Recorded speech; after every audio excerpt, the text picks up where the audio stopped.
안녕하십니까, 안태환 변호사입니다.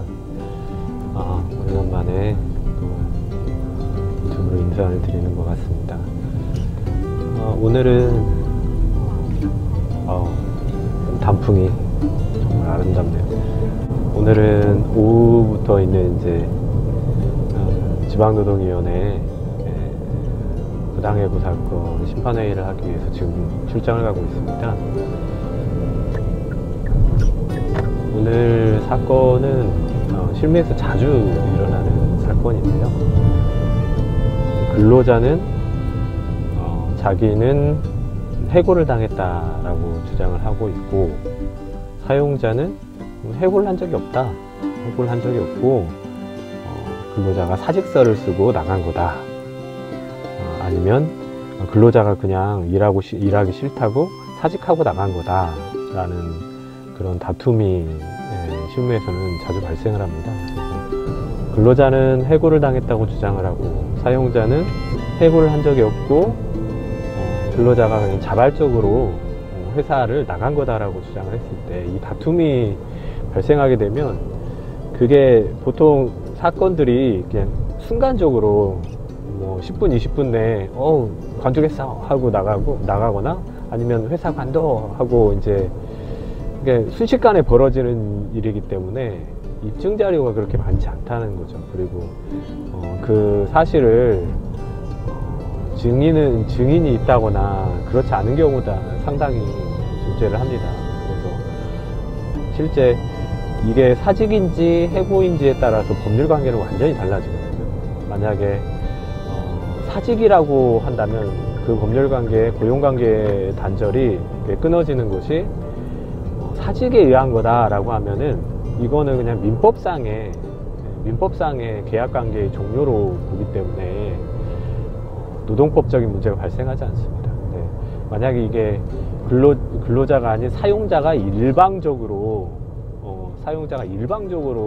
근로관계를 종료시켜버린 경우에는 이게 이제 노동법상의 해고의 문제가 발생을 하게 됩니다. 그래서 그 근로기준법상 해고는 정당한 사유가 있을 때에만 정당성이 인정되기 때문에 그와 관련해서 노동법적인 분쟁이 발생을 하게 됩니다.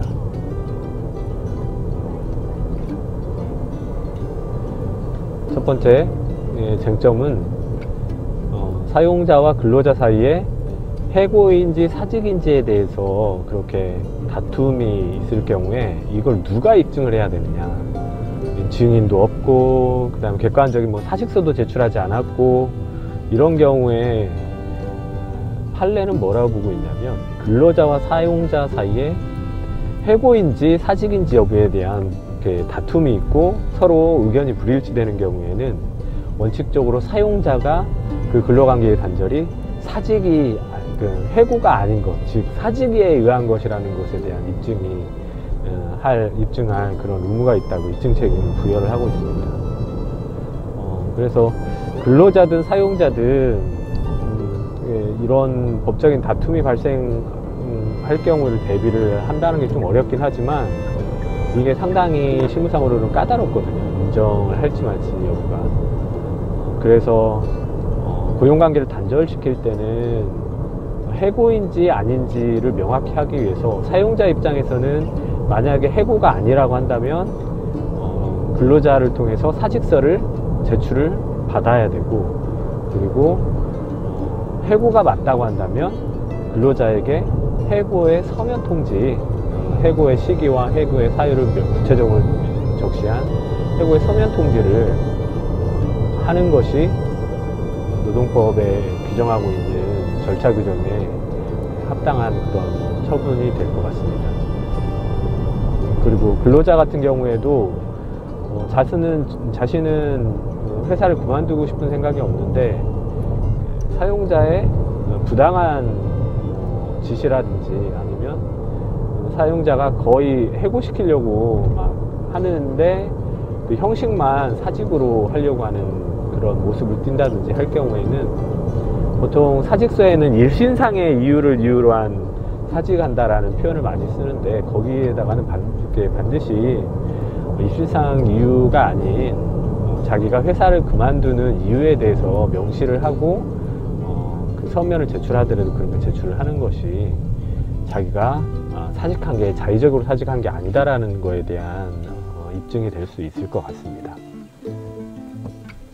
그 쟁점 두 번째는 만약에 근로자가 사직을 한 게 아니고 그 근로관계 종료가 해고라고 인정이 되는 경우에는, 통상적으로는 해고와 사직이 해고냐 사직이냐의 다툼이 있는 경우에는 사용자가 보통은 해고 통지를 하지 않거든요. 해고 통지를 하지 않고 그냥 근로관계를 종료시켜 버리기 때문에, 이런 경우에는 거의 대부분의 사례에서 서면에 의한 해고 통지가 생략되는 경우가 많습니다. 그런데 대법원 판례는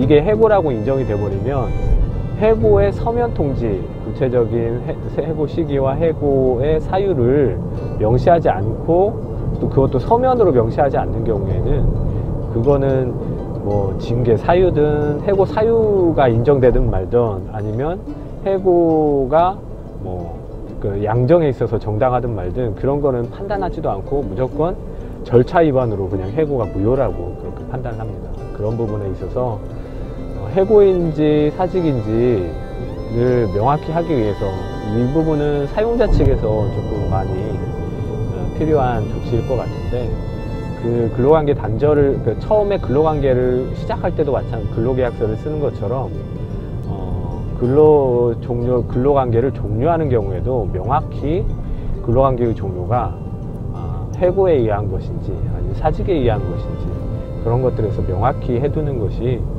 노사 간의 분쟁 발생 소지를 줄이는 중요한 절차라고 할 수 있을 것입니다. 그래서 그런 부분에 있어서 지금 오늘 당사자 간의 다툼이 있는데, 해고에 서면 통지를 하지 않은 것은 명백합니다. 그래서 이 부분에 있어서 해고에 해당되는지 사직에 해당되는지에 따라서 오늘 부당해고 심판사건이 인정을 받을지 아니면 기각당할지가 결정이 될 것 같습니다. 오늘도 좋은 하루가 되었으면 좋겠습니다.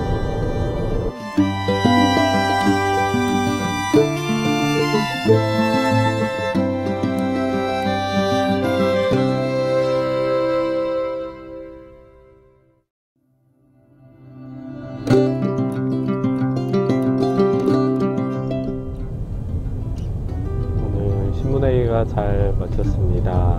신문회의가 잘 마쳤는데 시간이 참 많이 걸렸네요.